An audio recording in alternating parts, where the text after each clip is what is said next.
Ellen Sila Lumen Omentielvo, uma estrela brilha sobre a hora do nosso encontro, pessoal. Sejam bem-vindos finalmente, depois de muito tempo, a um vídeo novo aqui no canal, por uma série de motivos. Quem sabe eu faço um vídeo só para falar um pouquinho disso, enfim, de outras questões aí que estão rolando, mas enfim, tava difícil gravar, pensar em gravar.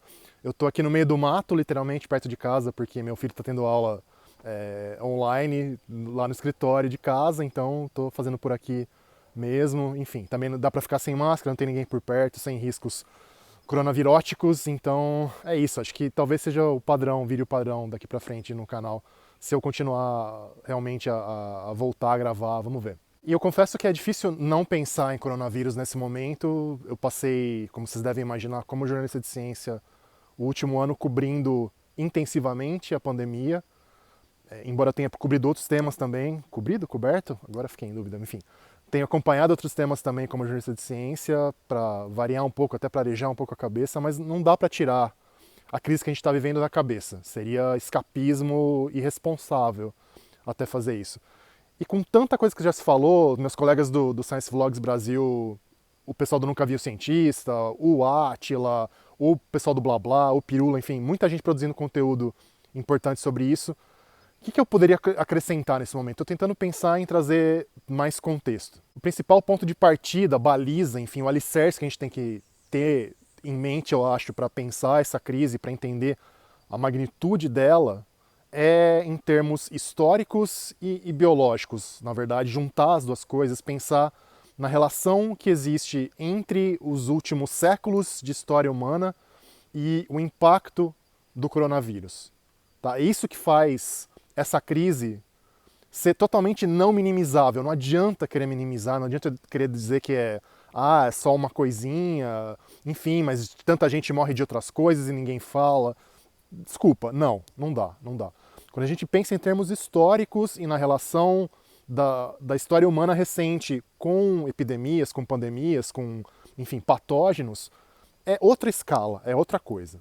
E o que dá para dizer sem sombra de dúvida, assim, sem margem nenhuma para ter negação, é que o que a pandemia fez em países como o nosso foi jogar na lata do lixo, basicamente, 100, 150 anos de avanços epidemiológicos.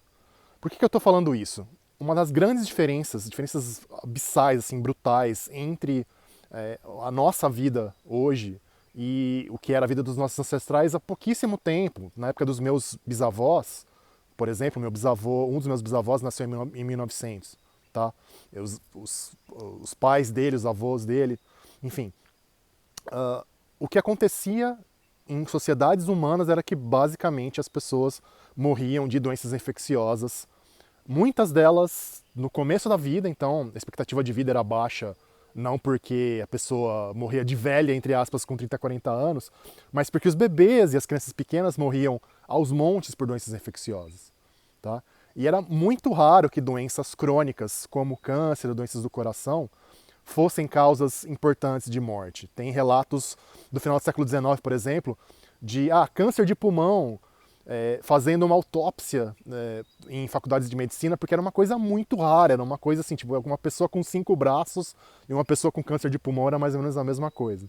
E a grande mudança, talvez a principal mudança da maneira como as sociedades humanas biologicamente funcionam de lá para cá, foi que do começo do século XX até agora, praticamente, as pessoas, em grande parte do mundo, inclusive no Brasil, apesar da desigualdade da pobreza no Brasil, pararam de morrer por doenças infecciosas e começaram a viver muito mais do que elas viviam em média, né? De novo, a questão é a média populacional, e passaram a morrer muito lentamente de doenças crônicas, como problemas cardiovasculares e câncer.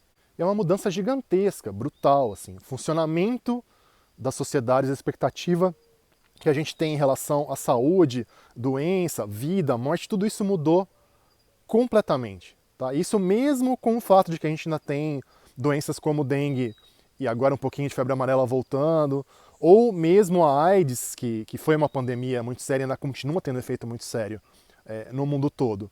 Mas por ter esse efeito crônico, por ser uma doença que se manifesta lentamente, né, não funciona da mesma maneira como as epidemias do passado, como varíola, como como a própria gripe espanhola, que foi no começo do século XX, como os próprios sarampo, que as pessoas hoje em dia não querem vacinar, mas também é uma doença que pode ser muito mortal, varíola, enfim.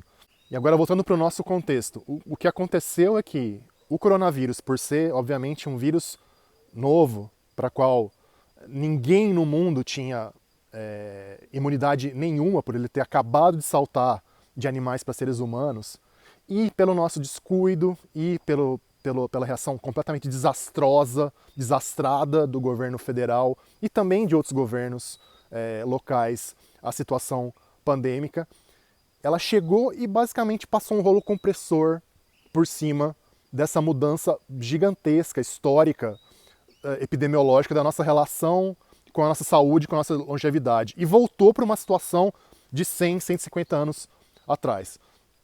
E isso você pega os números e você olha em termos, se comparar, não, a gente pode não pegar nem a pandemia inteira, mas pegar apenas um ano, desde a primeira morte do coronavírus até um ano depois dessa primeira morte no Brasil, que dá mais ou menos 250 mil mortes, tá?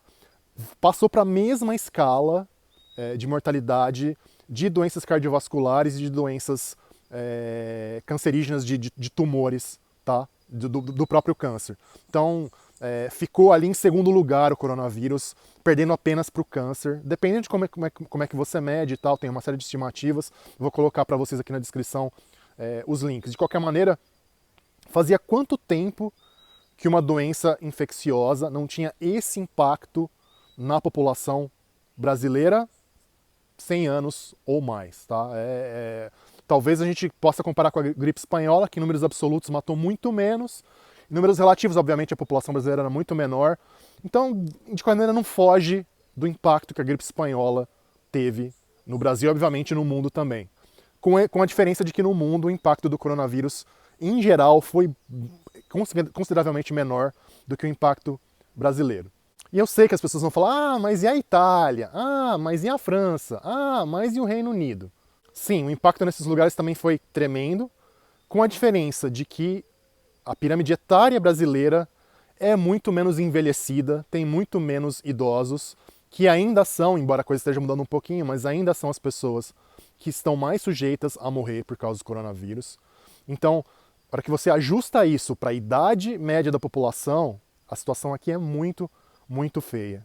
Então, de novo, voltando para contexto e tentando mais uma vez mostrar para as pessoas, a gente está batendo num muro muitas vezes, mas não dá para desistir disso.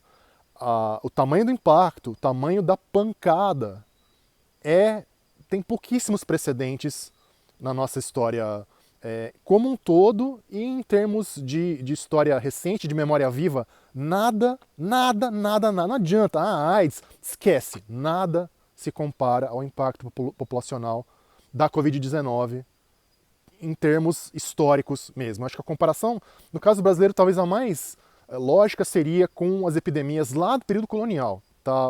Quando começaram a chegar aqui patógenos europeus dizimando a população indígena, talvez faça mais sentido pensar nisso até do que na gripe espanhola. Então, de novo, quem continua a minimizar a situação, põe a mão na consciência, porque não se compara com nada que a gente tenha visto nos últimos 100, 150 anos. É isso, pessoal. Espero voltar com assuntos um pouco mais leves, mas eu quero continuar tentando fazer vídeos que tentem dar esse contexto, que mostrem um pouquinho a floresta e não só as árvores. E não se enganem, a não ser que a gente tenha uma capacidade de mobilização muito maior, a situação vai continuar sendo muito séria no Brasil e a gente não pode minimizá-la de maneira nenhuma. Tá bom? Obrigado pela atenção. Como dizem os elfos, Namari, adeus.